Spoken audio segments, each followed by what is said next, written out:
I do combine the two in the sense that you might want, I might want to see, there's some very bad news about, I don't know, Sainsbury's, like-for-like sales falling, or some sort of disaster like that, and you see whether the share price is falling, continues to fall, or actually rebounds. And so you're trying to interpret whether the market's already factored that in. But it's actually trying to get the interplay between the fundamentals and the technicals rather than actually going by the fundamentals. So it's a relationship of the price action to the news flow. Do you think TA can be, by itself, the mainstay of an investment strategy?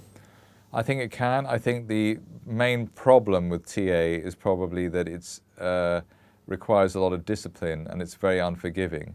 And if you don't discipline yourself through stop losses, general money management, it can actually lead you further into financial problems rather than out of financial problems, which obviously most people are trying to get out of. But it's the discipline which is involved. It's also the issue of, you've bought on the basis of a moving average bounce or RSI signal 3 times in a row.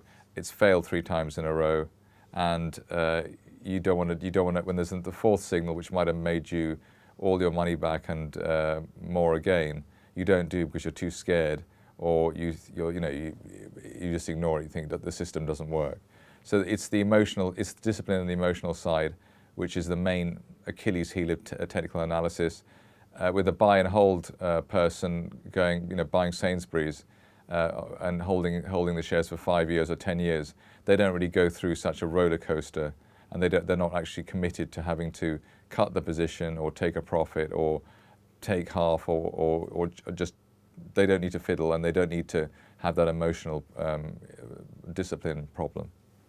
Okay, try and include the answer, try and include this sort of statement within your answer. But I mean, I realise that there's no method's perfect, but can TA be as effective a method for equity selection and timing as compared to analysing fundamentals or other methods? I think TA can be as good as fundamental analysis if it's done in a systematic way. Say via stock screening methods, the FTSE 100 stocks with a PE under 10 or under 5, dividend yields as well. So you can get quite technical on the fundamentals, and that's probably the area that I like the most in terms of stock selection. At the same time, probably you buy a stock when it breaks above its 200-day moving average. You can then stay there while it remains above that, and that might be 6 months or a year. So you're almost like a fundamental investor in that way as well. But I think, again, it just comes down to having a strategy. And the sad thing about TA is that it is strategy. It is a strategy-related method of trying to make money, whereas fundamental analysis, you don't necessarily need to have such a strategy. You're sort of buying, and your buying and holding doesn't really require too much maintenance.